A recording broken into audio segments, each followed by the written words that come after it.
Vous écoutez Deux filles du Saguenay sur Radio Unicité. Sylvie Boucher et Dominique Guérin, Deux filles du Saguenay, à Radio Unicité. Bienvenue à cette émission du 23 novembre. Bonjour Dodo. Salut Sylvie, ça va? Ah ben oui, ça va super bien aujourd'hui. Bon, OK, c'est le fun quand ça va bien. Oui. Hein? As-tu dormi cette nuit? Ah, ben des fois non, là. Des fois vraiment non, là. C'est la question du jour à chaque émission. T'as-tu dormi? Ah, t'as-tu dormi? Parce que vraiment, moi, c'est rendu un cauchemar. Oui.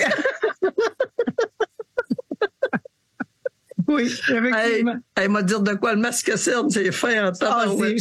Oui, effectivement. Mais je m'en mets partout d'en face, moi, de ce temps-ci. Vive le maquillage. Ah oui, je suis rendu, je m'en mets sur le menton. Moi, j'applique ça au rouleau. Avec la panne. Ça fait un plus beau fini. Ça s'appelle la peinture. Exact. On va finir avec la tapisserie d'en face. Oh là là. Aujourd'hui, on parle de la neutralité. Oui. Avec Daniel de Florio. C'est notre invité, Daniel de Florio. Mais moi, j'avais le goût aujourd'hui de vous parler de quelque chose qui est récurrent, qui revient à chaque année, qui est le fameux changement d'heure. Parle-moi pas. Parce que ça aussi, ça joue sur mon insomnie. Parle-moi pas de maudit changement d'heure. De changement d'heure. Changement d'heure. Au départ, le changement d'heure avait été pensé pour économiser de l'énergie. C'est pas vrai. Car on pouvait profiter de la lumière naturelle plus longtemps. Mais ça a commencé en réalité en 1916 en Allemagne et 2 ans plus tard au Canada. C'est durant la Deuxième Guerre. Tu sais, les guerres, hein, ça a toujours généré des situations bien spéciales qui font leur affaire, hein. Alors, le changement d'heure, ça a été fait à toutes les provinces par après. Ça permettait d'avoir de la lumière plus longtemps, c'est ce qu'on a dit tout à l'heure, mais pour aussi sauver de l'énergie, le charbon, l'électricité, ces choses-là. Les usines de guerre fonctionnaient à pleine capacité. Tu comprends? Puis ça lui permettait de fonctionner plus tard aussi le soir. Mais t'as pas tant plus de lumière que ça, puisqu'il fait noir à 3 heures. Ouais, tu l'as le matin, ton heure, mais le matin, tout le monde se lève de toute façon pour aller travailler. Fait que c'est juste qu'en fin de journée, quand ils arrivent à la maison, les gens, ils partent tout le poêle, la sécheuse, la laveuse. C'est ça. Mais quand on a le changement d'heure à cette période-là, ben là, ça va plus loin et on s'est plus éclairé plus longtemps. Il fait quoi? Il fait clair jusqu'à des fois 9 heures. L'été, oui. Là. Oui, mais là, à ce temps-ci, il fait... Non, à ce temps-ci, c'est certain. Il fait noir à 3 heures, il fait noir. Oui. Oui.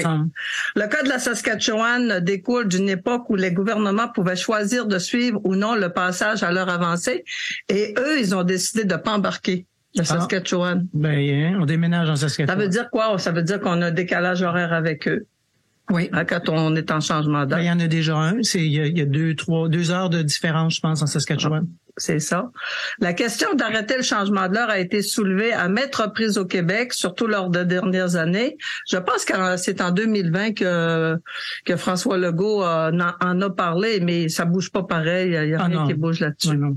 Alors, après tout, la Saskatchewan n'a jamais avancé leur heure et ne s'en est jamais plaint. Tout va bien de ce côté-là. De plus, le Yukon a cessé de le faire aussi en mars 2021. Mais le Québec, lui, on a toujours mis un frein à la suggestion pour des raisons économiques. En effet, étant dans le même fuseau horaire que l'État de New York, les États-Unis, la gestion des affaires, notamment la bourse, aurait été très compliquée. Oh, pauvre petit. Je suis sûr que ça a des effets sur la santé en plus. C'est pour ça qu'ils gardent ça là. Ben oui, c'est sûr. C'est sûr. Même avec seulement un décalage d'1 heure, ça devient très compliqué de faire de la business avec les États-Unis, même s'il y a juste 1 heure de décalage. Ça veut dire qu'on attend que les États-Unis bougent et là, le Canada va suivre le Québec. Le Canada, il y en a certains qui ont bougé, comme la Saskatchewan. Oui, la Saskatchewan, et puis ça se parle beaucoup dans les autres provinces du Canada aussi. Alors, des recherches récentes montrent qu'en effet, en avançant l'heure au printemps, on retarde la sécrétion de la mélatonine, ce qui peut réduire la durée du sommeil. Dodo! pendant un certain temps et pourrait être à l'origine d'une augmentation du nombre de la gravité des... écoute ça c'est bon. Ça, il y a eu... C'est ça, là, ça a été... ils ont fait quand ils font des statistiques. Des statistiques, OK? oui. Puis ça, c'est vraiment... ils ont vraiment fait des statistiques là-dessus. Il y a une augmentation de la gravité des accidents cardiaques, des accidents du travail et de la circulation à cause du trouble du sommeil pendant quelques jours. Fait que pendant cette période-là, il y a une grosse augmentation de ces problèmes-là. Les enfants et les personnes âgées sont particulièrement touchés et mettent environ 1 semaine pour s'adapter. Mais ce qui est spécial, ce que je trouve spécial, c'est qu'il y a même des effets sur les activités agricoles. Lorsqu'on avance l'heure au printemps, l'agriculteur sort 1 heure plus tôt, lui, pour aller travailler. Et la présence de la rosée matinale l'oblige à repousser certains travaux plus tard dans sa journée et donc à tout réaménager son horaire. Le changement a aussi des conséquences sur la production laitière. Pendant quelques jours, il faut réveiller les vaches le matin. Ah oui, mettre le cadran. Oh, pauvre grosse vache. Pauvre grosse vache. Ben oui. De là l'expression maudite grosse vache. T'es pas capable de t'allumer le matin. Oui. Ah, c'est bon. C'est beau. C'est beau. Je vibre. Presque aussi beau que ma truite de la semaine passée. Oui, c'est presque aussi beau.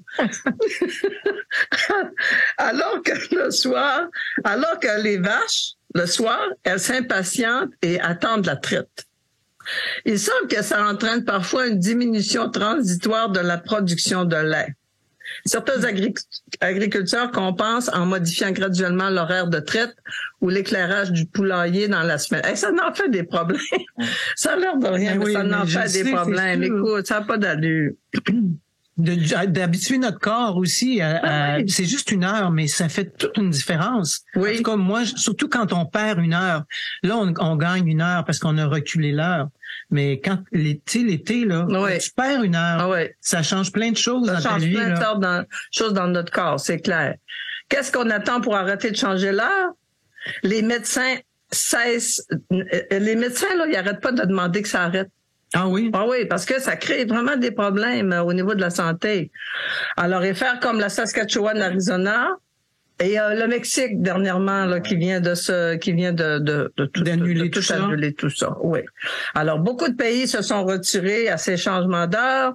On pourrait ajouter à la liste les populations qui n'ont pas à vivre ça 2 fois par année, les Japonais, les Russes, les Islandais, les Marocains et les Chinois.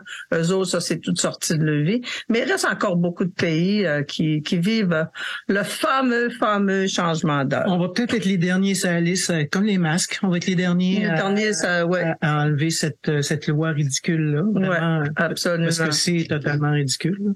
Oui, c'est pas nécessaire parce que aujourd'hui avec toutes notre hydroélectricité puis tous ces choses d'énergie là, ça justifie plus ça là. Non, si c'était ça leur raison. Oui, non, c'est pas si c'était vraiment leur raison.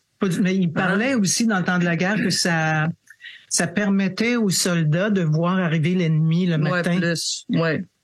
Parce qu'il y avait la lumière plus tôt, le soleil était levé plus tôt, donc ils voyaient arriver, mais ça s'annule. Il aurait pu attaquer à partir de 4 heures l'après-midi, là, tu comprends, les Vietcong, là, il aurait pu...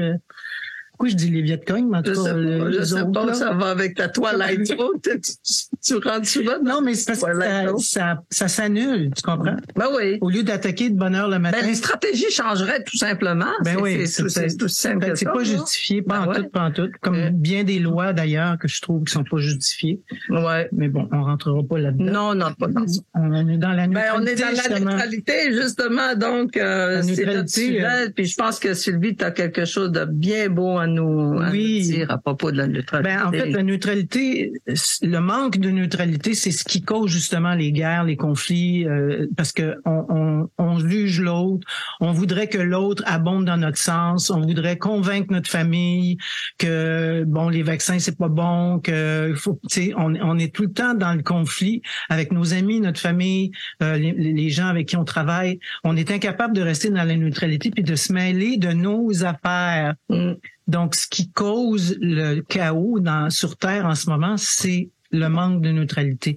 C'est la division, c'est la dualité, c'est ce qui fait que on est tous en guerre les uns contre les autres, puis on se parle dans le dos les uns contre les autres, puis toi t'es un ça, toi t'es pas dans ma gang parce que toi tu fais pas les affaires comme je les fais, puis ça va complètement à l'encontre des grands enseignements des grands maîtres qui parlent d'unité, de revenir à l'unité avec nous-mêmes, mais avec les autres aussi, parce que la personne que tu juges, que tu critiques, elle fait partie de toi. Elle a un petit quelque chose en elle qui fait que ça te fait réagir. Parce que si t'avais pas cette petite parcelle-là de lui en toi, tu réagirais pas à cette personne-là. Il y a des personnes qui nous font pas réagir jamais. Des personnes dont on n'a rien à foutre, là, de ce qu'ils font, de ce qu'ils disent, de comment ils se comportent. Mais il y a des gens qui viennent nous déclencher, qui pèsent sur nos pitons. Ouais. C'est vrai. Les target points. Oui. Tu regardes cette personne-là, c'est quoi qu'elle porte en elle qui fait réagir ce que tu as en toi. Donc, faut toujours regarder ce qui se passe. L'effet miroir. Oui. Qu'est-ce qui se passe en toi que tu réagis à cette personne-là? Pourquoi elle vient te chercher, puis qu'un autre, pas du tout? Donc, l'idée, c'est de cultiver la neutralité, d'être assis à la clôture au lieu de tomber sur un bord ou l'autre de la clôture, comme une pièce de 25 sous, un 2 piastres. Sur la tranche. T'as la face, t'as le pile, t'as face, t'as les deux côtés, mais t'as aussi le contour de la pièce. C'est ça qu'on appelle la tranche. La tranche. La tranche. La tranche? Ben oui, ma tranche entre oui, tout à fait. les deux côtés. Ça s'appelle la voie du milieu. Oui. Ça, c'est la neutralité, c'est la sagesse, ne pas embarquer dans les bottines de l'autre. C'est rester complètement neutre sur, peu importe ce qui se passe devant toi, les événements, les gens. J'ai un petit texte d'Yvan Poirier d'ailleurs sur la neutralité qui confirme ce que je dis là. Ça vient pas de moi. Alors il dit: vous ne pouvez vous ingérer dans la vie d'une autre personne à moins que celle-ci vous le demande explicitement. Et encore là, les solutions humaines ne sont pas des solutions parfaites.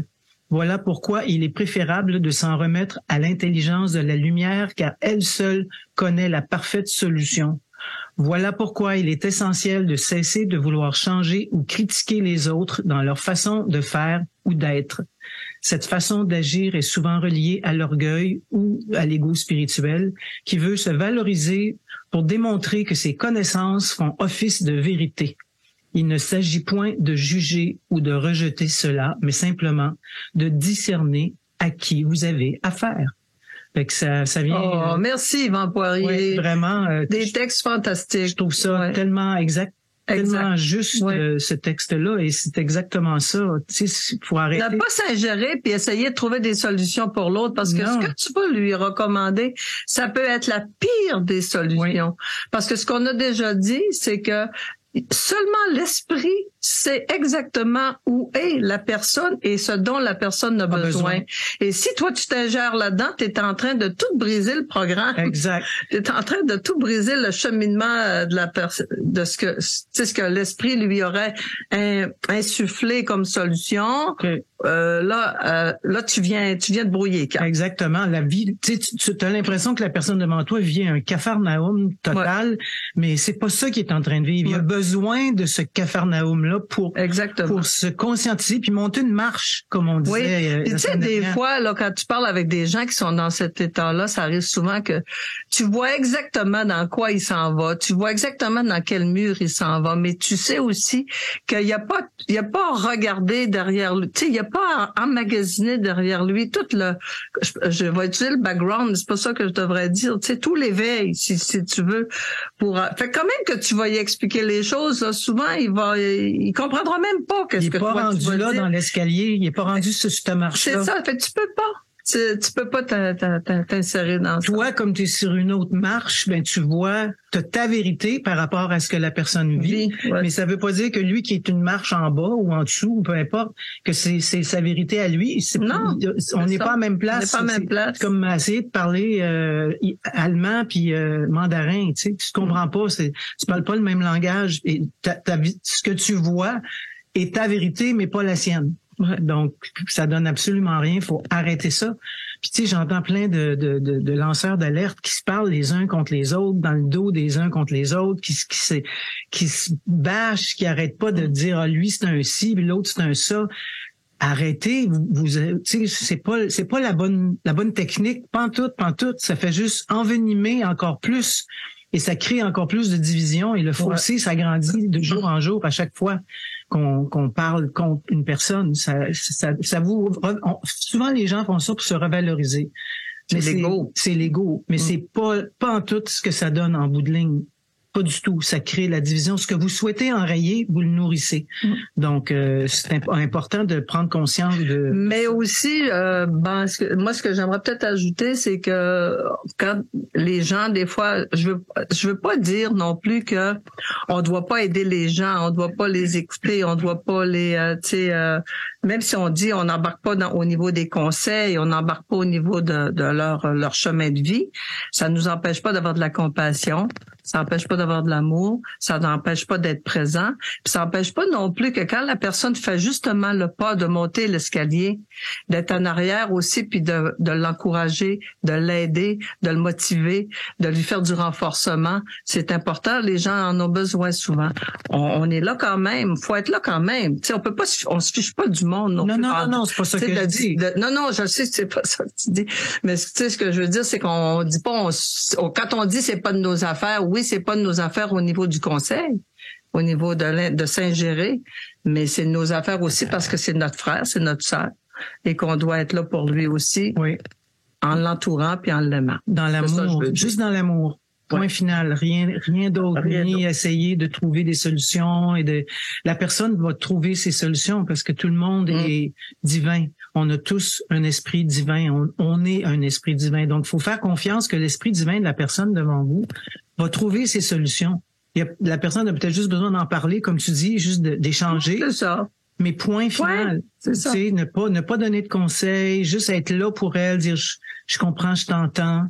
Tu vas trouver les réponses par toi-même, tu sais, les encourager, comme tu disais, aussi les motiver à trouver faire du renforcement. Exactement. Oui, point final, parce que tout est dans l'amour. Il y a que ça qui existe. Alors, nous sommes amour et la personne devant nous aussi est amour. Et sur ce...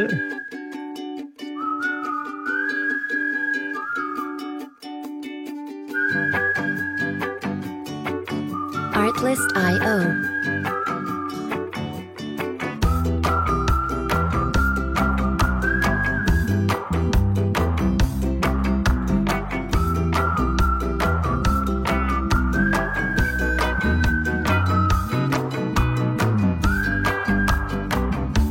Music licensing reimagined.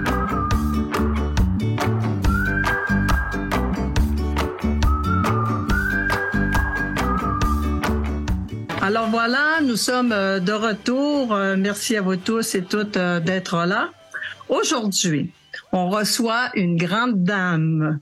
Et on est très contents, Sylvie et moi, de vous la faire découvrir. Ah oui, vous allez l'adorer, vous allez voir. Ah, c'est une belle dame rayonnante, une femme de cœur, une couronnée. Oui. Elle œuvre dans le monde des affaires depuis plusieurs années. Elle fait aussi de l'accompagnement avec tous ceux et celles qui sont en quête de vérité. Il s'agit de Danielle de Fleurio. Bonjour, ma belle Danielle. Bonjour Dominique, bonjour Sylvie. Comment vas-tu? Très bien, je suis ravie d'être avec vous. C'est un plaisir. Très heureuse. Plaisir partagé. Je vais juste vous dire que Danielle, elle est complètement à l'autre bout du monde. Oui, c'est ça. C'est ça que je portais pour expliquer, parce que tu es dans l'île Maurice, que c'est une île qui est située dans l'océan Indien à l'ouest de Madagascar. C'est bien ça, Daniel? Parfait. Oui, absolument. Oui, alors mais c'est très très loin, mais la distance ne t'a pas arrêté parce que l'été dernier, on a eu la chance de te rencontrer. Tu es venu vivre un séjour avec nous ici au Saguenay-Lac-Saint-Jean avec Yvan Poirier. Alors c'est ça qui était fantastique. On a pu découvrir notre vraie famille avec toi. On a senti tout ça. Oui. Absolument. Ça a été un moment merveilleux. Oui. Et puis, j'ai été beaucoup touchée par l'accueil que vous avez au Québec. Et puis ce pays qui est le pays d'émeraude. C'est magnifique. Oui, le Québec. C'est une poète quand elle parle. Le Québec est un pays d'émeraude. J'adore. Oui, tout à fait. Alors, Daniel, aujourd'hui, notre sujet avec toi, c'est la neutralité. Alors, écoute, on se lance. Tu nous dis, pour toi, qu'est-ce que c'est en fait la neutralité? Et à quel moment sommes-nous vraiment dans la neutralité? Pour moi, la neutralité, c'est vraiment être dans son cœur, centré dans son ressenti. Parce qu'en fait, quand on avance avec le cœur, on est vraiment dans l'amour, dans le respect. Alors que quand on avance avec la tête, avec le mental, on est souvent dans le jugement. On avance avec tous nos formatages, nos peurs, nos limitations. Et la neutralité, j'ai pensé il n'y a pas très longtemps, en fait, c'est quand on est avec quelqu'un pour qui on ressent vraiment un pur amour. On ressent plus d'émotion en fait. On est neutre. On est dans l'acceptation de cette personne dans son tout, comme faisant partie de nous-mêmes.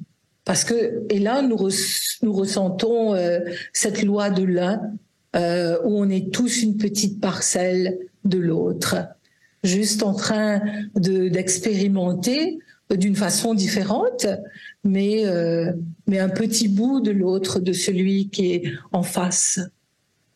Et on est bien, on est serein, on est centré. Absolument, absolument. Être un, c'est ça finalement, hein? C'est d'être en vibration, en fin de compte, de cœur à cœur avec l'autre personne.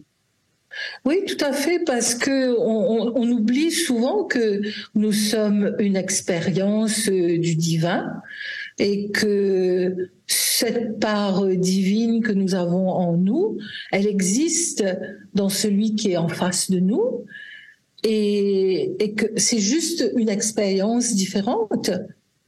Donc, en étant justement dans la neutralité, donc dans le non-jugement de celui qui est en face de nous, on ne peut qu'être bien et être dans le tout, qu'englobe tout cet amour. Tout à fait. Et réaliser qu'on ne peut pas s'immiscer dans la vie de l'autre, même si on a quelqu'un devant nous que nous aimons profondément et qu'on voit prendre une direction différente ou qu'on sait qu'il va peut-être frapper un mur. La neutralité nous met face à ne pas s'immiscer, ne pas intervenir dans le plan de vie de l'autre. Ça fait partie de rester neutre. Absolument. Qu'est-ce que t'en penses? Oui, tout à fait. Même si on croit, moi ça m'est arrivé.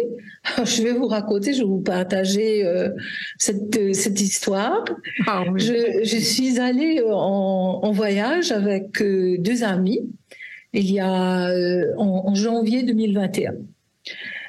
Et donc une de mes amies, elle faisait partie d'une secte, d'un système sectaire. Donc elle était devenue végétarienne pendant 30 ans. Elle faisait partie de cette organisation. Et donc elle était végétarienne et dans sa forme pensée, il mangeait pas d'oignons, il mangeait pas d'ail, etc. Et je lui avais dit, là, tu vas partir en voyage dans un autre pays, donc on va sortir, on ira au restaurant. Est-ce que tu es prête à assumer le fait de manger différent? Je crois pas que tu vas trouver des gens qui vont cuisiner à ta façon. Oui. Si, je suis prête, etc. Et l'autre amie avec qui j'étais, c'est quelqu'un qui, alors c'est elle qui le disait, qu'elle pratiquait l'art de l'argumentation parce qu'elle avait raté sa vocation et qu'elle avait toujours voulu être avocate. Bon, elle m'avait donné un nom très savant dont je me souviens pas du tout du nom. Mais elle a argumenté. Et on a passé nos vacances, en tout cas, nous étions partis pour 8 jours. Et les 4 premiers jours étaient soit dans l'argumentation, ou alors dans les plaintes de celles qui étaient végétariennes et qui ne trouvaient pas la nourriture pour dont elle avait l'habitude. Et moi, je me suis rendu compte après, tu vois, que je voulais leur expliquer au fait qu'il fallait lâcher prise par rapport à tout ça et que c'était l'ego qui entretenait chez elles ces formes pensées et les enfermait, et qu'il fallait lâcher prise et ne pas toujours vivre à travers des concepts parce que on est mal, on est toujours en train de se poser des questions, etc. Mais bon, alors donc c'était tous les jours l'argumentation. Et puis un jour, nous allons au restaurant. Et là, bien sûr que dans la voiture, nous avons pratiqué l'art de l'argumentation.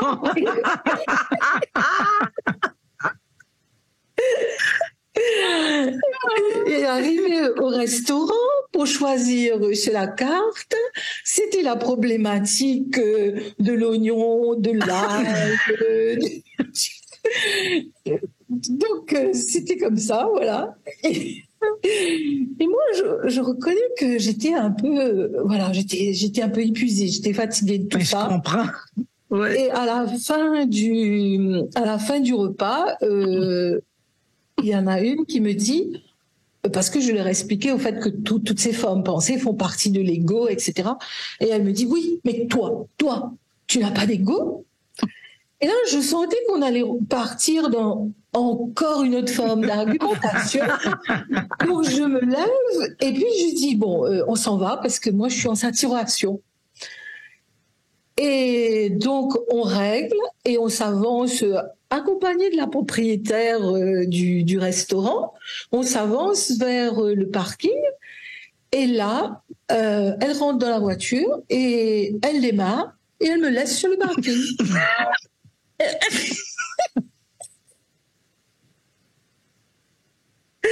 Non, t'es là toute seule. Plantée, franchement plantée. Franchement planté. Fraîchement planté. Franchement planté. Mais pauvre là, je peux rien dire d'autre parce que je suis restée, et là, la propriétaire, elle me dit, mais elle te laisse? Je dis, ben oui, il semblerait, donc.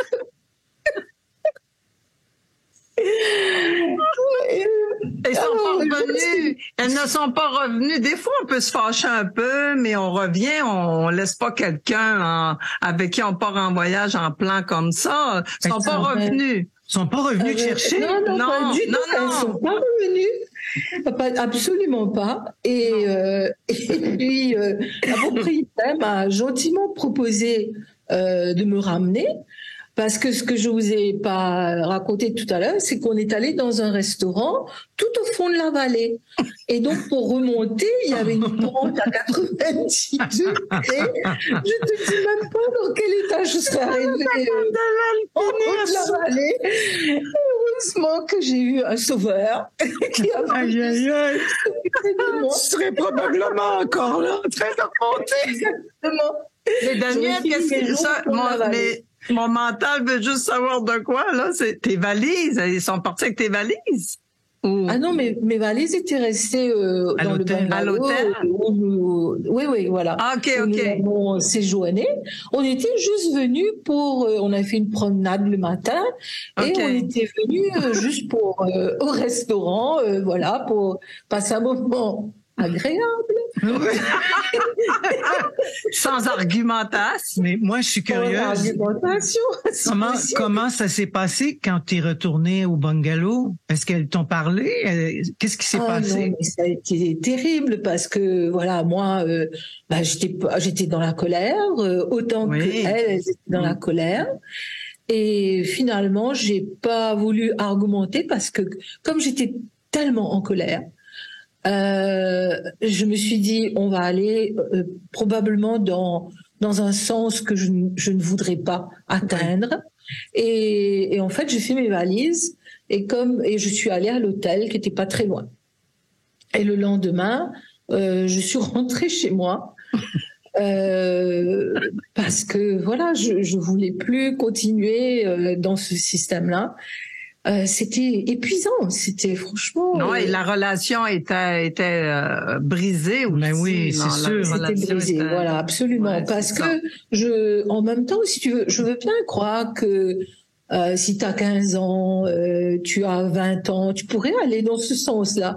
Mais là, c'était quand même que des personnes adultes autour de la soixantaine. Tu vois, ouais. Et quand je suis rentrée chez moi, bon, les 4 jours qui restaient jusqu'au samedi. En fait, je suis rentrée le mercredi. Et le samedi, j'ai un ami qui m'appelle, Philippe, et je lui raconte ça parce que voilà, c'était encore bien chaud. Et il me dit, écoute, c'est tant pis pour toi, parce que tu as voulu les sauver, tu as voulu les sortir de la forme pensée, et jouer au sauveur en fait. Ouais, et peut-être qu'elles l'ont pris pour du jugement. Ça, c'est fort possible. Mais le fait que mon ami me dise ça, ma colère s'est apaisée tout de suite.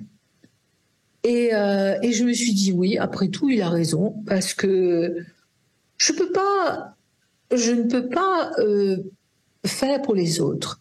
Nous vivons individuellement, nous travaillons pour nous-mêmes. On peut partager avec quelqu'un nos expériences, mais on peut pas les sortir de leur forme pensée. En fait, et très sincèrement, je me suis rendu compte que c'était un manque d'humilité de ma part d'avoir voulu les faire changer leur manière de penser, parce qu'elles n'étaient pas prêtes pour ça. Et que je ne sais pas si elles l'ont changé ou elles le changeront. En fait, c'est leur vie. Ça leur appartient. C'est leur rythme. Voilà, tout absolument.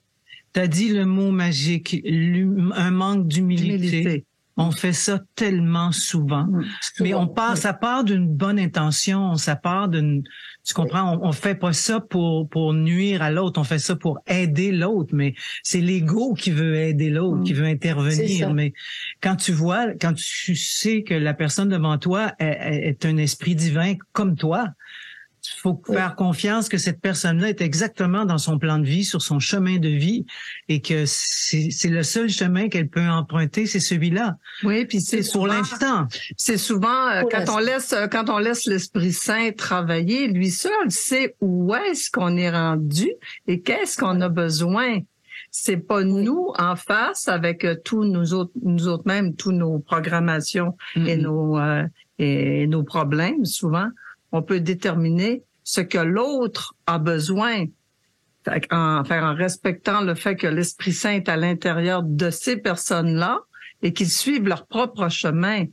Puis ça, c'est difficile pour nous, parce qu'on dirait qu'on aimerait, on voudrait que les gens souvent soient, on a traversé nous-mêmes des périodes souvent difficiles. On a atteint des niveaux de peut-être plus de conscientisation. Et on voudrait que les gens arrivent à ce même niveau-là aussi pour se dégager. Mais ils ont besoin d'avoir encore tout à fait, des face-à-face eux aussi. Puis c'est ça qui est peut-être un peu difficile, même avec nos enfants. Souvent, c'est surtout, je m'en allais sur cette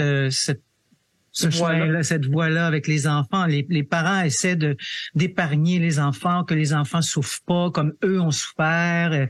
Puis si tu fais ça, il va t'arriver ça. Puis parce qu'on a nos propres conclusions dans nos vies aussi, mais ça veut pas dire que si notre enfant fait la même chose que nous, il va lui arriver la même chose. Exactement. Ça veut rien dire de tout ça, mais on pense souvent que c'est ça, qu'on a la vérité infuse et que on va protéger nos enfants de la vie en général. Daniel, j'aimerais te poser la question, par contre, moi, c'est une histoire qui m'a vraiment fait rire. Alors, Daniel, suite à ce que tu viens de tout nous raconter, est-ce que tu sais aujourd'hui, si tu avais à revivre la même situation, quelle attitude tu prendrais qui serait peut-être différent? Qu'est-ce que tu ferais? Ah oui, certainement que ce serait différent. En fait, tu vois, tout à l'heure, je t'avais dit que j'accompagne quelquefois les gens, oui. Mais en fait, je leur explique bien. Je suis capable de vous raconter ce que moi j'ai vécu, mais je ne suis pas capable de changer les choses pour vous. Et c'est à vous de savoir interpréter ou recevoir, mais en utilisant vraiment l'oreille du cœur pour arriver à trouver des solutions à ce que vous vivez. Mais tu vois, à dire... Je me rends compte que je n'aurais pas dû dire n'entretenez pas l'enfermement dans lequel vous avancez. Tu vois, c'est peut-être juste la manière de dire les choses parce que j'ai manqué de recul quelque part. Mais c'est pour ça que j'ai dit que j'ai manqué d'humilité parce que je croyais encore que juste en disant les choses, ça allait déclencher chez elle. Mais ça ne peut rien déclencher tant que la personne n'est pas prête. Et ça, c'est quelque chose que aujourd'hui j'ai compris.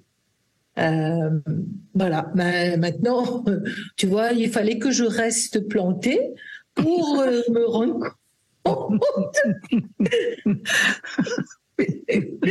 Depuis, j'ai des branches qui sont sorties. Donc, j'en ai un peu plus, quoi. Mais quand on est dans une situation conflictuelle comme celle-là, parce que c'est vraiment une situation qui était conflictuelle, est-ce on n'a pas à subir non plus les autres quand nous-mêmes là, ça nous fait vivre des grands malaises, à moins d'y trouver son compte, à moins de trouver une porte qui fait qu'on y trouve quand même un certain bien-être, un certain bonheur. Mais quand on sent qu'on se sent pratiquement des fois un peu agressé dans tout ça, comment tu vois ça, la neutralité à ce moment-là pour toi? Il fallait tout simplement leur expliquer que voilà, il fallait que je rentre et que je rentre chez moi, que j'avais autre chose à vivre, je sais pas, d'autres obligations, ou que moi-même je me sentais pas très bien et que j'étais pas bien face à moi-même, parce qu'effectivement j'étais pas bien, parce que c'est pas dans mon esprit de vacances. Moi, partir en vacances, c'est m'amuser, rigoler, boire un verre, bien manger, voilà, mais pas être toujours à calculer, à argumenter, à discuter.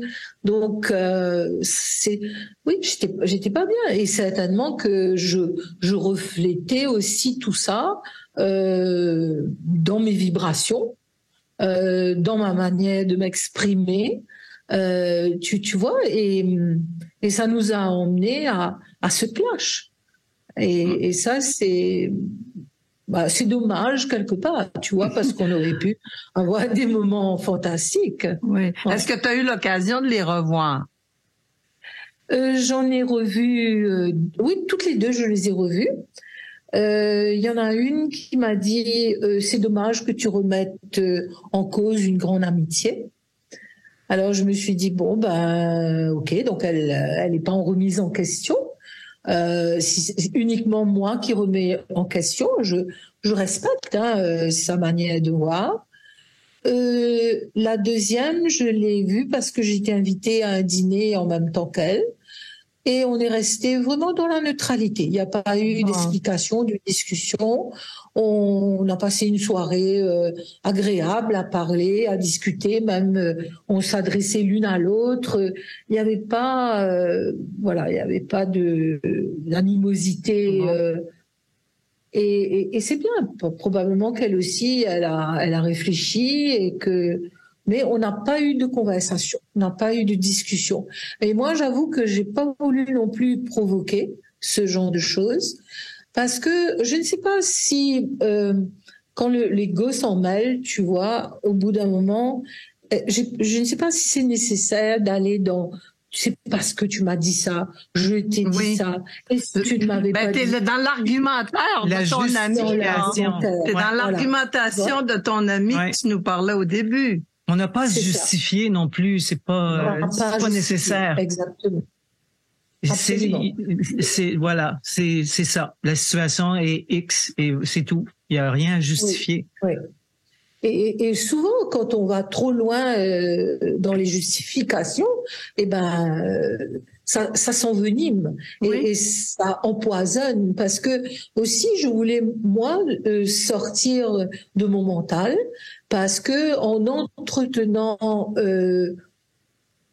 certaines formes pensées, je serais retournée dans la colère, dans l'inconfort, et je me serais empoisonnée. Alors que j'ai décidé de prendre ça avec beaucoup d'humour et de voir le côté cocasse de la situation qui m'a que je vous ai raconté et que je trouve quand même plus drôle, tu vois, que juste se faire du mal à entretenir une certaine forme pensée. Voilà. Il faut savoir aussi préparer sa sortie dans des situations comme ça. Il faut se respecter assez pour se dire il faut partir. Tu comprends? Je dois partir je dois sortir de cette impasse. La situation dans laquelle je trempe en ce moment ne me plaît pas. Alors, faut avoir le courage de le dire, de le constater, de le dire et de partir. On n'est pas obligé de rester dans une situation inconfortable. Il y a pas de loi qui nous oblige à faire ça. Oui, tout à fait. Il faut que tous les gens soient bien, finalement, qu'on trouve chacun notre place dans des situations comme celle-là, en essayant justement de pas alimenter ce qui est toxique. Je trouve que cet exemple-là, je l'adore, je l'aime beaucoup, parce que c'est ce qu'on vit souvent, même au quotidien, même juste aller au centre d'achat, même juste aller, il y a des gens qui nous bousculent. On entre vite souvent dans la réaction. Et cet exemple-là que tu nous donnes, de se dire, de rester dans la neutralité, justement, le plus possible, pour pas rendre les choses toxiques. Tu sais, des fois, on se fait voler un stationnement, là. Voilà, je pensais à la même chose que toi. Écoute, il y a des gens qui se fâchent sérieusement, là, rentrer dans le... puis il y en a qui... Ils en arrivent aux mains. Oui, bien sûr. Oui, tout à fait. Absolument. Moi, j'ai une amie qui s'est fait casser une vertèbre dans le cou à cause de ça. Il y a quelqu'un qui a pris sa place. Elle est venue pour rentrer de face dans un stationnement. Il y a quelqu'un qui est rentré de reculons avant elle. Elle était tellement fâchée. Elle est sortie de sa voiture pour aller engueuler le gars. Et le gars, il est sorti de la voiture et il l'a frappé avec une telle violence qu'elle s'est cassée une vertèbre dans le cou. Alors, elle était pas plus avancée après, elle portait le gros collier cervical. Et elle a pas eu plus sa place de stationnement, là. Ouais. C'est ça. Non, absolument. C'est pour ça que ton exemple, c'est cocasse. C'est spécial un peu, mais c'est quelque chose qu'on peut reporter dans tout notre quotidien, dans tout ce qui nous arrive à chaque jour. Mais il est à remarquer aussi que plus on est dans la neutralité, moins ces choses-là nous arrivent. Moins on est dans des situations où on va provoquer de la colère ou de la frustration ou tu comprends? On est de plus en plus, on s'éloigne de tous ces méfaits-là, si tu veux, quand on est dans la neutralité. Alors, oui, Danielle, je t'écoute.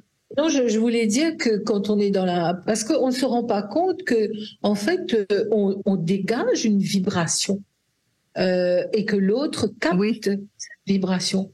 Donc, en étant neutre et centré dans son cœur, qui n'est pas toujours facile, on ne peut pas juste dire les choses et croire que clic, c'est une baguette magique. C'est pas toujours facile, mais voilà, autant que possible, rester dans la neutralité du cœur.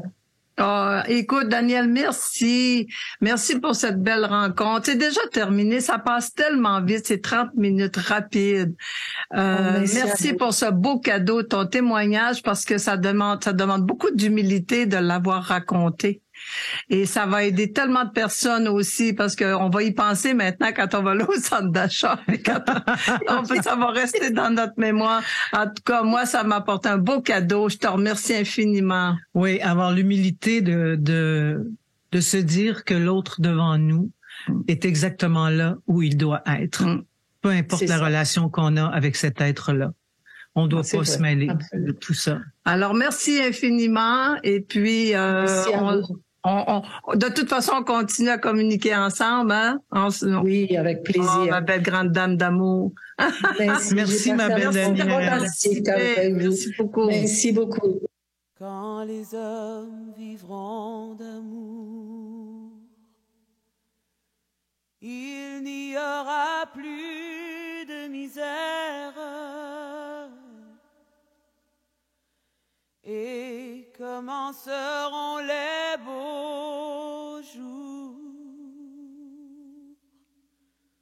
Mais nous serons morts, mon frère. Quand les hommes vivront d'amour, ce sera la paix sur la terre. Les soldats seront troubadours, mais nous serons morts, mon frère. Dans la grande chaîne de la vie, où il fallait que nous passions, où il fallait que nous soyons, nous aurons eu la mauvaise partie.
Vous écoutez Deux filles du Saguenay. Sur Radio Unicité. On est avec Chantal-Anne Dumas, notre naturopathe attitrée. Agréée. Agréable. Agréable. Surtout. Oui, surtout. Comment ça va, Chantal-Anne? Moi, ça va super bien. Vous autres, les filles du Saguenay, comment ça va? Ça va bien. Hey, nous, on n'a pas la même température que toi. Là, je te dis qu'on commence à sentir les flocons qui arrivent un peu. Là. Oui. C'est pas encore là, mais ça s'en vient. On a sorti nos bonnets à neige, en tout cas. Oui, c'est tout sur l'humeur aussi avec le changement d'heure. Les journées qui raccourcissent, là. Faut être très fort pour vivre au Québec, là, malgré tout. Oui, faut être très fort. Faut être dans la neutralité aussi des éléments, de la température, des saisons. Faut rester neutre par rapport à ça et pas parce qu'on parle de la neutralité aujourd'hui.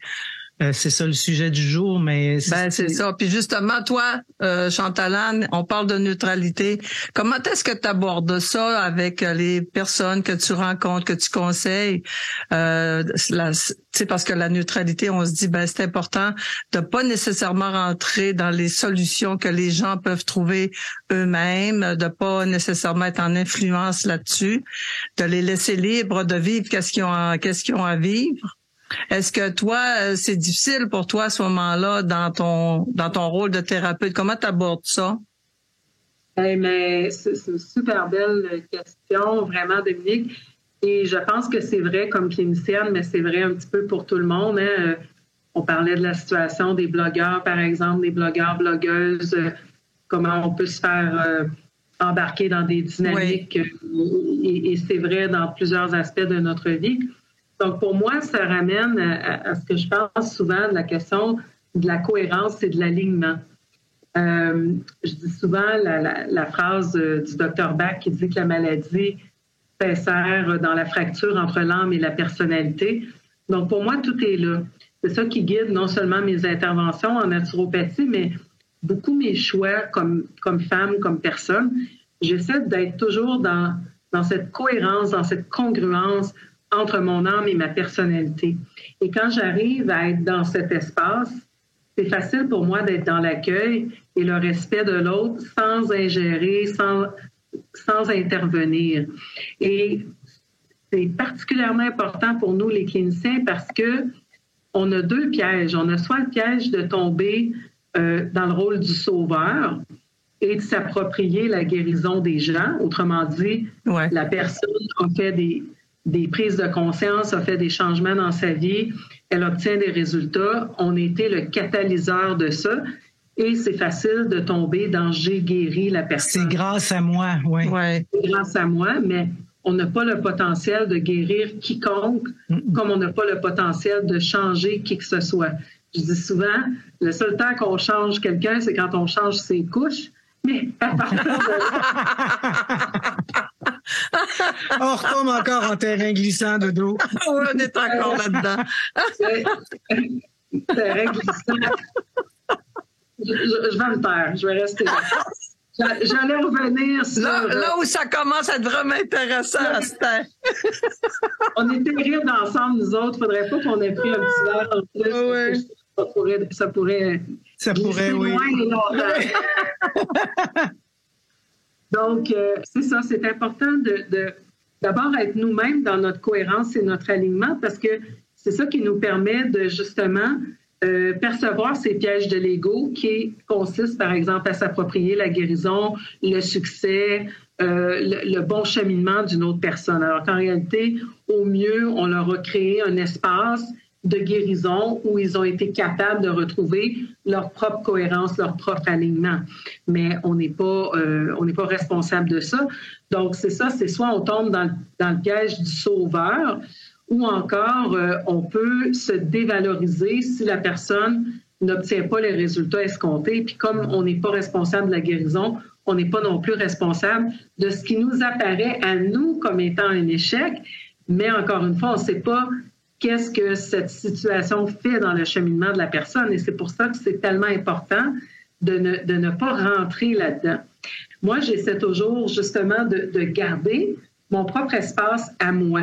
Et ça demande évidemment que j'ai ma propre pratique spirituelle, que j'ai mes propres points de repère pour justement être moi-même bien aligné. Quand on est bien aligné, c'est plus facile de garder cette distance où on est capable de créer un espace thérapeutique et de laisser la personne vivre ce qu'elle a à vivre. Moi, je me vois souvent comme un diapason. Et ça m'a pris longtemps, les filles, à comprendre ça. Je vous parle des années, ça fait quand même 24 ans que je suis clinicienne, là, donc je vous parle des années avant Internet, alors que les gens ne nous envoyaient pas plein de messages sur Facebook, mais ils devaient attendre au lundi qu'on les rappelle avec le téléphone, la vraie ligne téléphonique. Et des fois, les gens... Voilà, presque ça.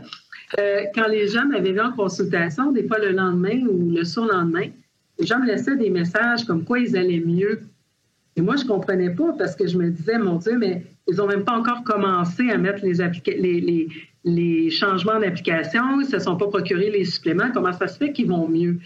Et avec le temps, évidemment, j'ai compris que c'est cet espace thérapeutique qu'on crée qui fait que la personne est capable de réaligner sa propre fréquence en étant influencée par ma fréquence ou la fréquence de l'autre thérapeute. Et ça a l'air ésotérique là, quand je dis ça comme ça à la radio, mais pensez-y, là, quand vous rentrez dans une pièce puis les gens viennent d'avoir une grosse chicane ou au contraire que la pièce est remplie d'amour, on le sent. Oui. On est des êtres énergétiques, donc on perçoit l'énergie des gens. Donc, ça veut dire que quand on rentre dans le bureau d'une naturopathe ou d'une psychologue ou d'un médecin, on sent l'énergie qui est là. On sent l'énergie qui est présente et on sent l'énergie de la personne qui est devant nous. Ne serait-ce que quand la personne a l'air distraite, quand on ne se sent pas accueilli, qu'on se sent jugé dans ce qu'on dit. Hein? Les gens, là, c'est drôle quand on est naturopathe parce que les gens vont dire « Là, j'ai triché, j'ai mangé telle affaire. » On dirait qu'ils viennent à la confesse. Juge eux-mêmes. Puis moi, je suis comme, tu sais, moi aussi, j'en mange des fois du gluten. Puis moi aussi, je prends un verre de mojito. On n'est pas là pour être parfait. On est là pour faire ce qu'on doit faire 80% du temps. Puis il faut que la vie, ça reste agréable. C'est ça pour dire que les gens sentent cette énergie-là et c'est cet espace thérapeutique qui permet que la personne peut retrouver son propre alignement. Alors qu'on soit une clinicienne ou qu'on soit une amie, c'est tout le même principe. Si on est capable nous-mêmes de rester dans notre propre alignement et de ne pas tomber dans les pièges de l'ego, on est capable de vraiment accueillir la personne et de la laisser exprimer ce qu'elle a exprimé, faire ses prises de conscience. Pendant qu'elle nous parle, il y a plein de choses qui se mettent en place aussi. Le fait de nommer des situations, de nommer des sentiments, ça nous aide à les cadrer. Donc, quand on est dans notre propre neutralité, on crée cet espace qui permet à l'autre de retrouver sa cohérence. C'est ça qui est vraiment magique là-dedans. Et c'est là qu'il y a une réelle guérison qui peut s'opérer. C'est vraiment juste en étant nous-mêmes en cohérence et en créant cet espace de neutralité, de sans-jugement, d'accueil, qui fait que la personne va trouver ses propres pistes de guérison et sa propre fréquence de guérison aussi. Mais la ligne est mince entre tes connaissances, parce que tu as étudié, donc tu connais des moyens, tu connais des plantes, tu connais des suppléments, tu comprends? La ligne est mince entre tu peux dire à quelqu'un, prends ça, ça va t'aider, mais en même temps, tu veux pas trop t'immiscer, mais comment tu trouves ton équilibre dans tout ça? Oui, bien en fait, moi je reçois l'information. Hein. Les gens là, complètent un questionnaire de 17 pages avant de me rencontrer. Je regarde le questionnaire et après ça, on l'épluche ensemble durant la rencontre d'1 heure et demie. Donc, il y a vraiment un cadre qui est quand même défini. Et à partir de là, je vais émettre des hypothèses. Je vais dire, bon, il me semble que, d'après le bilan alimentaire que tu as complété, tu n'as peut-être pas suffisamment de protéines dans ton alimentation. Est-ce que ça te parle? Et là, de là, on va partir. Et là, je vais écouter ce que la personne va me dire et je vais beaucoup comme donner un feedback par rapport à ce qu'elle me dit. Et je vais dire, bon, ben voici comment on pourra augmenter, par exemple, ton apport en protéines. Et ultimement, la personne pose ses choix. La même chose pour les suppléments. Je vais expliquer, je vais dire, bon, tout ce que tu décris, ça s'associe à une potentielle carence en sérotonine. Voici les moyens d'augmenter ta sérotonine. Et je fais des recommandations. Puis après ça, la personne les met en application ou les met pas en application. Et quand elle revient le mois d'après, ben, on regarde qu'est-ce qui a été fait, qu'est-ce qui n'a pas été fait, pourquoi oui, pourquoi non. Et je me laisse beaucoup guider parce que la personne va me dire. Exemple, le questionnaire de 17 pages, avant, je le revisais systématiquement 1, 2, 3 avec la personne. Maintenant, je dis à la personne, moi, j'ai regardé ton questionnaire. Maintenant, j'aimerais que tu m'expliques, toi, pourquoi tu me consultes. Parce que ça va faire qu'elle va mettre des points en priorité dans le questionnaire au lieu que moi, je lui dise 1, 2, 3. Elle va me dire en réalité il parle vraiment à elle. Et ce qui est intéressant, c'est que justement, quand on crée cet espace de neutralité, la personne fait son bout de chemin pendant 1 heure, 1 heure et demie. Et à la fin, c'est souvent là, on a un petit peu ce running gag ou cette blague entre thérapeutes, que c'est quand les gens mettent la main sur la porte. Bon, maintenant, on consulte en ligne, c'est un peu moins vrai, mais quand on consulte en personne, quand les gens mettent la main sur la poignée puis qu'ils se retournent en disant « Ah, j'ai oublié de te dire blablabla », c'est absolument la clé. Ils ont fait justement leur alignement, leur cheminement, puis il y a une réponse qui sort, et là, ils nous la donnent. Et donc, c'est ça. Puis, je vais aller beaucoup avec ce que la personne va me dire, mais je travaille aussi beaucoup avec mon intuition. Là, vous allez me dire, c'est un petit peu paradoxal parce que comment je vais dans mon intuition pour proposer quelque chose sans finalement interférer ou m'ingérer dans le chemin de la personne. Mais c'est que quand tu es vraiment dans ta propre neutralité, l'information que tu reçois comme... Bon, moi, par exemple, avant d'entamer une consultation, j'ai toujours un petit moment d'introspection, un petit moment comme de méditation où je demande que les bonnes informations soient véhiculées et que j'ai la meilleure intervention juste pour la personne, pour moi et pour l'univers. Et donc, je laisse venir ce qui vient. Et c'est en étant vraiment nous-mêmes ancrés dans notre espace intérieur de neutralité que la personne va émerger avec les bonnes informations au bon moment. Parce qu'encore là, on pourrait décider, moi, ça serait facile, hein, par exemple, la personne rentre, puis il y a des choses que je détecte là, quand ça fait 24 ans que tu fais des consultations avec les gens, tu vois un petit teint grisâtre de la peau, tu vois des ongles rongés, tu vois ci, tu vois ça, puis tout de suite, il y a des choses qui se mettent en place. Mais il faut vraiment que je me ramène entre c'est quoi mes priorités à moi que je pourrais identifier comme thérapeute. Là, si je suis là-dedans, je suis dans mon ego. Ou c'est quoi que la personne est venue travailler. Parce que, bon, je suis aussi thérapeute psychocorporelle, puis je suis homéopathe. Donc, des fois, la personne, elle vient, puis moi, c'est mon œil de naturopathe qui va identifier des choses. La personne est peut-être là pour régler un trauma qu'elle a eu avec un ancien conjoint. Alors, peut-être qu'elle n'est pas venue pour me parler de son problème de peau qui, moi, m'a sauté aux yeux. Donc, c'est vraiment ça aussi d'être dans la neutralité, c'est accueillir la personne où elle est dans son cheminement. C'est pas à moi de décider c'est quoi la priorité pour cette personne-là et c'est quoi qu'elle devrait régler. Hein. C'est vraiment elle. Et qui m'apparaît, moi, comme étant un problème, c'est peut-être pas un problème pour l'autre personne et vice-versa. Donc, de là, toute l'importance d'être capable de rester dans nous-mêmes en réalité. Mais quand tu vois, comme tu disais, tu vois un problème de peau, mais c'est pas pour ça que la personne te consulte, est-ce que tu vas lui suggérer quand même de regarder cette avenue-là ou tu vas pas là du tout? Ça va vraiment dépendre de l'orientation de la consultation. Je vais suivre le courant énergétique. Il y a des fois que je vais me permettre un commentaire comme ça si je sens l'ouverture, si je sens que c'est approprié. Puis il y a des fois où je n'irai pas là cette fois-là. Ça ne veut pas dire que je ne reviendrai pas. Ça ne veut pas dire que par la bande, parce que tu sais, si on parle d'une vitamine, d'un minéral, tout ça, ça n'a jamais juste une fonction dans le corps. Ça a toujours plein de fonctions. Donc, souvent, ce que je vais faire, c'est que même si la personne, exemple, elle ne m'a pas parlé de son problème de peau, mais elle m'a parlé de son manque d'énergie, je vais lui donner un complexe B pour son manque d'énergie, mais moi, je sais que ça va travailler sa peau quand même. Okay. Donc, c'est comme, je vais faire ce qu'elle veut, mais en étant quand même quelque part un peu influencée par ce que je considère être la bonne intervention. Parce qu'il y a aussi le fait que, tu sais, quand... C'est pas la même chose. Exemple, moi, la cliente, elle rentre dans mon bureau ou bon, elle me parle en ligne, elle fait appel à mes services professionnels. Elle s'attend à ce que, justement, je lui fasse des conseils. Mais si on est juste l'ami de quelqu'un et que la personne ne nous a pas invités à faire des commentaires sur sa santé ou sur ci ou sur ça, c'est peut-être pas toujours bienvenu.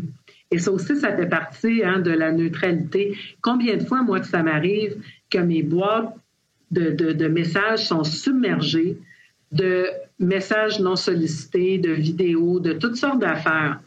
Et ça, moi, quelque part, je me sens envahie. Je ne sais pas vous autres comment vous vivez ça, mais c'est sûr que quand on a une vie un petit peu publique, que les gens se permettent de nous envoyer des choses comme ça, je sais que ça part d'une bonne intention, c'est pour ça que je reste calme, mais il y a quelque chose là-dedans aussi qui dérange mon libre arbitre d'une certaine façon. C'est comme si c'est pas sollicité. Moi, je le fais même pas. Moi, j'affiche mes lives, j'affiche mes affaires, et je me permettrais jamais de les envoyer dans les boîtes vocales des gens, dans les boîtes de messagerie, pardon, pas les boîtes vocales, mais les gens se permettent de nous le faire à nous. Et ça aussi, il y a quelque chose où c'est envahissant.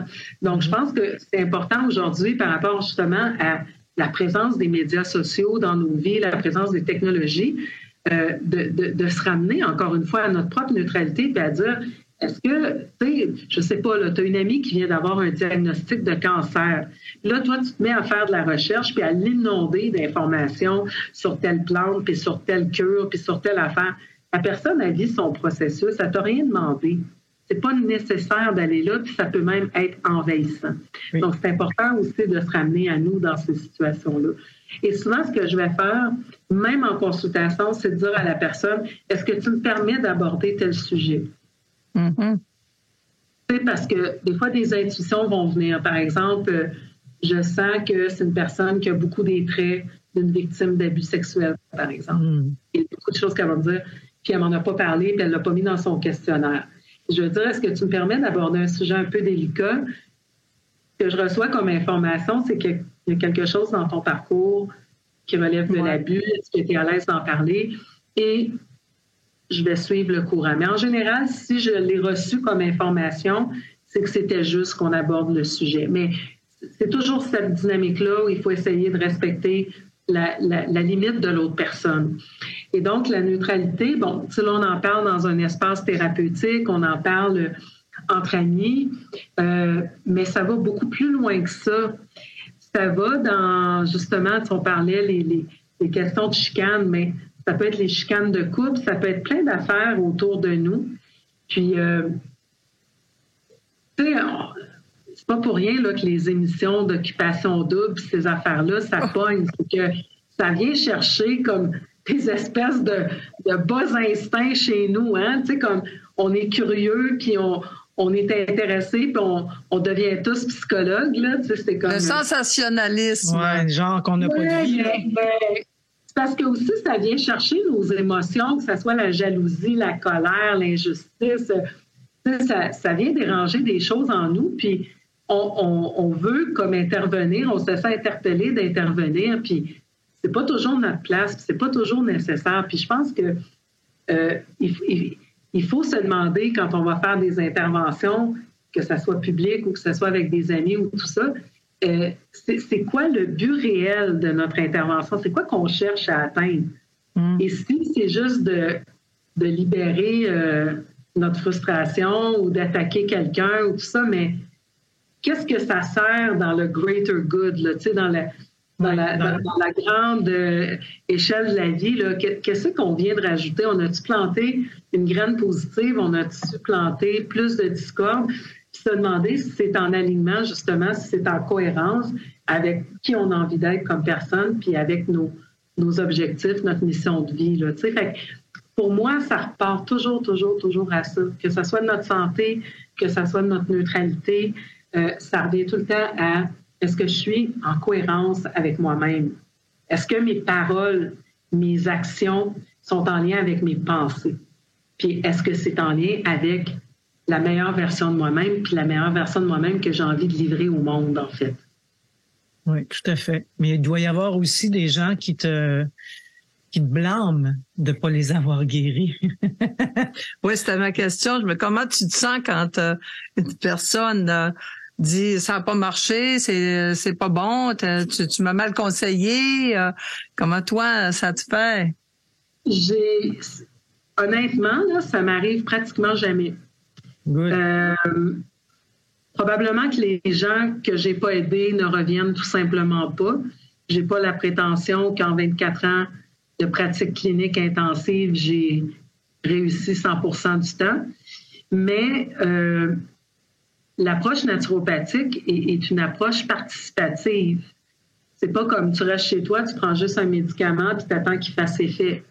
Hein? Moi, j'amène les gens dans une démarche. C'est comme si toi, tu as vu un entraîneur au gym, tu es allé une fois, tu as pris des notes, puis tu as fait un petit programme d'entraînement, puis après ça, tu n'es pas retourné au gym. Tu peux bien venir le blâmer 1 mois, 2 mois, 6 mois après. Tu as fait la partie qui te correspond. Hein, on s'entend que... Donc, c'est là où finalement, ça ne relève pas de moi. Puis, je veux dire, la biochimie du corps, c'est très concret. Ça fonctionne du point A au point B, puis ça fonctionne avec telle vitamine puis tel minéral à des doses précises. Donc, une fois que tu maîtrises ta matière, après ça, c'est comme... C'est sûr que la naturopathie est un mélange de science et d'art. Donc, une fois que tu maîtrises ta matière, après ça, c'est vraiment de l'adapter à chaque personne qui est devant toi. C'est comme... C'est pas tout le monde qui connaît son alphabet puis qui sait lire, qui est capable d'écrire de la poésie. Mais tu as des bases qui font que tu peux faire un minimum. Donc, c'est difficile de se planter carrément en naturopathie si tu maîtrises tes bases. Après ça, reste à voir. Puis encore là, quand la personne te dit... Ça, c'est drôle, parce que ça, c'est le genre d'exemple qui arrive. Par exemple, les fleurs de bac, dont on a parlé dans une autre chronique. Oui. Les fleurs de bac sont des remèdes énergétiques. Et souvent, ce que je vais faire, ce que je faisais, ça fait pas si longtemps que je fais juste du en ligne, mais j'avais la boîte avec les 38 fleurs de bac et je laissais les gens les choisir eux-mêmes par intuition, par énergie, puis je leur faisais leur mélange. Et des fois, on remettait la bouteille et les gens choisissaient la même chose. À un moment donné, j'ai quelqu'un qui me dit, ça faisait 3 fois qu'elle avait, parce que je lui demandais comment ça se passait avec sa fleur, elle me dit, c'est ma 3e bouteille parce que j'ai échappé, j'ai cassé les 2 autres. Puis j'étais comme, OK, mais c'est quoi que tu n'as pas compris dans le processus? Parce que c'est vraiment comme ça, tu sais, il y a des choses qui essaie de se placer ou que, par exemple, la personne est allée, on lui a pas donné le produit que j'avais recommandé, puis là, elle me rappelle, elle a un effet secondaire ou quoi que ce soit. Puis là, on se rend compte que c'était pas le bon produit ou que la personne s'est trompée dans le dosage. Puis quand elle relit le protocole, elle voit que vraiment, c'est elle qui s'est trompée. Mais ça vient toujours faire quelque chose quand même. Des fois, ça vient adresser des peurs, par exemple. La personne avait peur d'entreprendre une démarche. Là, effectivement, elle s'est trompée. Elle a pris des doses beaucoup plus grandes, puis là, elle a eu des méga diarrhées. Mais ça venait confronter ses peurs, de dire est-ce que c'est vraiment ça que tu veux? Puis tu as dit que tu voulais faire une démarche, es-tu vraiment game? Alors, ce qui nous apparaît comme étant des erreurs ou des choses comme ça, encore une fois, dans la grande image de la vie de la personne, ça vient faire quelque chose. Un face-à-face, c'est ça que tu veux dire, un face-à-face. Puis on apprend toujours plus de nos erreurs. Donc, ce qui nous apparaît comme étant une erreur, que ce soit ta meilleure amie qui retourne avec son chum, que pour toi, c'est un pervers narcissique manipulateur, puis tu te dis, elle n'aurait jamais dû se remettre là, bien, elle a encore quelque chose à explorer dans cette relation-là.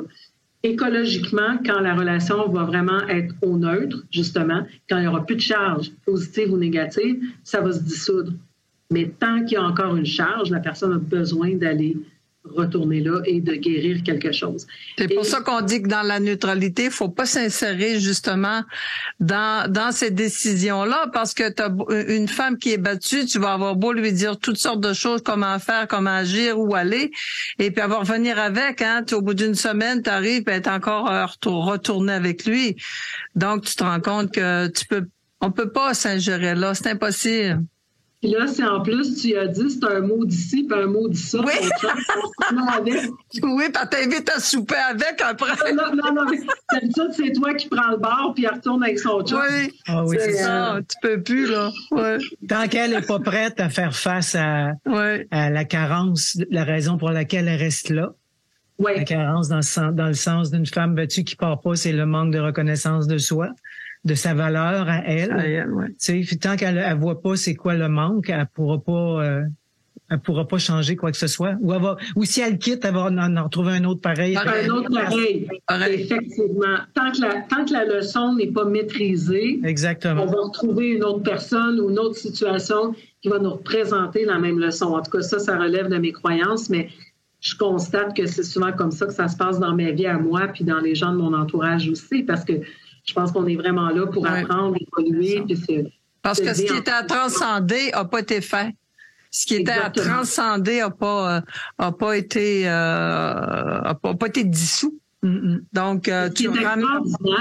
Oui, puis avez-vous remarqué que même les choses qu'on a l'impression d'avoir transcendées, éventuellement, on les retrouve sur notre route aussi. Oui, c'est des tests. Nos schémas, là, à un moment donné, tu dis, tabarnouche, me semble que j'avais réglé ça, cette affaire-là de trahison, de parle dans le dos, de ci ou de ça.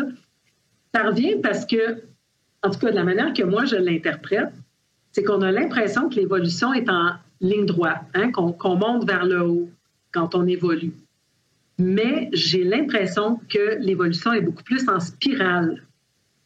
Donc, on revisite des événements qu'on a déjà vécus, mais avec un niveau de conscience différent. Exactement. Pour les percevoir d'une autre façon, puis de les guérir à un autre niveau. Oui. Donc, ça nous aide aussi, ça, à comprendre que, regardons ça, je suis rendue une couche plus loin, je revois le même paysage, mais je suis rendue une couche plus loin. Mais comme on disait tout à l'heure avec Sylvie, on a monté une marche, et puis quand on a monté la marche, ben celle d'en dessous disparaît. Donc, on revient, on n'est plus capable de revenir en arrière. Donc, on va tolérer beaucoup moins longtemps, on va réagir beaucoup plus vite, on va être en neutralité beaucoup plus, avec une conscience vraiment plus élevée. On élimine ça beaucoup plus facilement. Oui, c'est des petits tests que la vie nous envoie juste pour nous montrer où est-ce qu'on est rendu. Ouais. Si on a bien appris la leçon, tout simplement. Puis souvent, c'est très rapide. Oui, j'aime beaucoup l'image de la marche qui disparaît.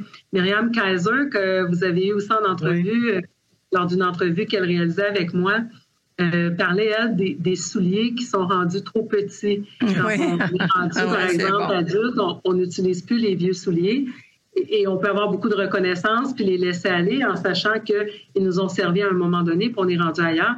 Je trouve que les marches, c'est vrai, c'est comme ça, c'est que on ne peut pas ne pas savoir. Une fois qu'on sait, c'est comme quand tu vois derrière le rideau de la scène, tu ne verras plus jamais le spectacle de la même façon. On comprend maintenant la dynamique, l'éclairage, tout le machin. Donc, c'est vraiment ça, la conscience. Puis, je pense que justement, plus on s'élève en conscience, d'abord, en principe, on maîtrise mieux notre ego. Je dis bien en principe parce qu'il y a des gens qui ont des gros égos spirituels. Oui. Blindé. Vraiment, là, tu sais, puis ce que je dis des fois, c'est pas parce qu'on est des thérapeutes ou des coachs de vie ou des ci ou des ça qu'on a maîtrisé toutes les leçons qu'on enseigne. Si on est coach, là, c'est souvent parce qu'on pratique encore nous-mêmes. Donc, on n'est pas rendu là, tu sais. Donc, c'est ça. Alors, si on est plus élevé en conscience, normalement, on maîtrise mieux notre ego, ce qui fait qu'on est plus capable d'être dans la neutralité, non seulement face aux autres, mais face à tous ces événements que la vie nous présente, on tombe moins facilement dans ces flaques d'eau ou dans ces pièges, en fait. Tout à fait. Chantal-Anne, c'est tout le temps qu'on a pour cette semaine, Caroline. Birds flying high, you know how I feel. Sun in the sky, you know how I feel. Breeze drifting on by, you know how I feel. It's a new dawn, it's a new day, it's a new life for me. And I'm feeling good. I'm feeling good.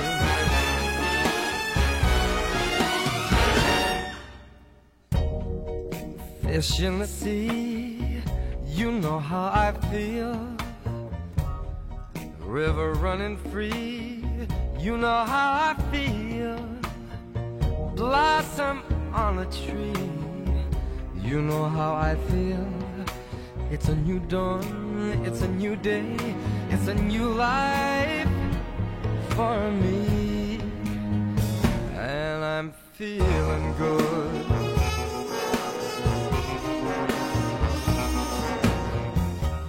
Dragonfly out in the sun, you know what I mean, don't you know? Butterflies all having fun, you know what I mean. sleep in peace when day is done. That's what I mean.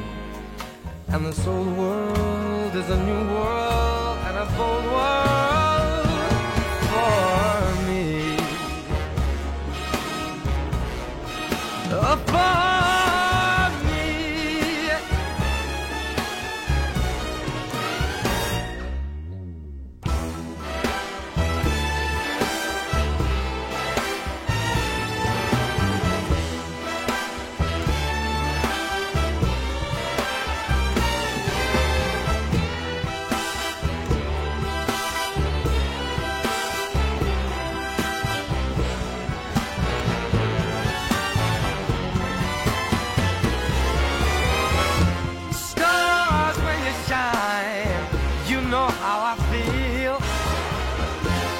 Scent of the pine, you know how I feel.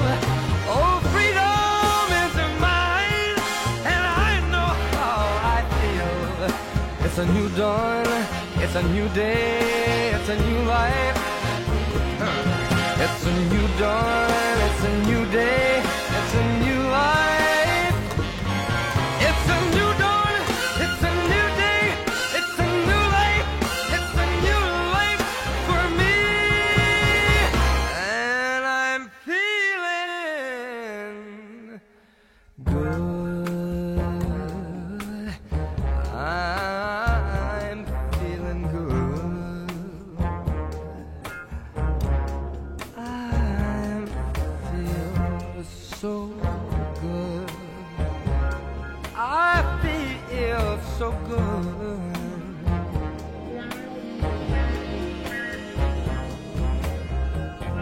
Vous écoutez Deux filles du Saguenay. Sur Radio Unicité. Hey, c'était tout un sujet du jour, ça. Hein? C'est magnifique. La Hein? neutralité. On a donc des beaux invités. Oui, puis on a des sujets aussi très inspirants, je pense, parce que oui.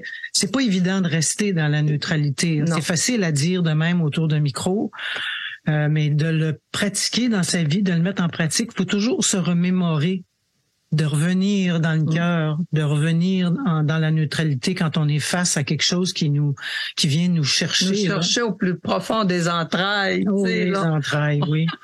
C'est vrai, on s'emballe vite souvent. On oublie ça. Mais je pense que plus on travaille dans la neutralité, plus on apprend à s'en aller dans notre cœur, plus on le fait souvent, et plus ça devient, comment je pourrais dire, instinctif. C'est pas le mot, c'est pas vrai, là. Dans l'instantanéité, ça devient instantané, c'est ça qu'on devrait dire. C'est un peu comme aller au gym. Tu sais, quand tu commences à t'entraîner au début, tu étais capable de lever 5 livres, puis sans tomber sur le dos, puis plus ça va, plus tu y vas, plus tu es capable de lever des gros poids, plus ton corps devient, il répond plus vite à ce que tu lui demandes. Mais c'est la même affaire avec si je peux dire, la conscience. Oui. C'est de pratiquer, de se remémorer constamment, comme si on était au gym, de travailler l'élasticité de notre conscience. Oui, exactement. Puis l'ego, là, il faut vraiment s'en méfier parce que il nous envahit, ça prend quelques secondes pour on est envahi. Alors, quand on travaille ça, cette neutralité-là, on se réfugie. Hein, je pourrais dire ça, on se réfugie tellement vite dedans. Puis quand on a connu le bien-être, de laisser le fardeau à terre, de lâcher le pack-sac, de le laisser à terre, puis de dire je m'en vais là et je laisse l'Esprit Saint se manifester.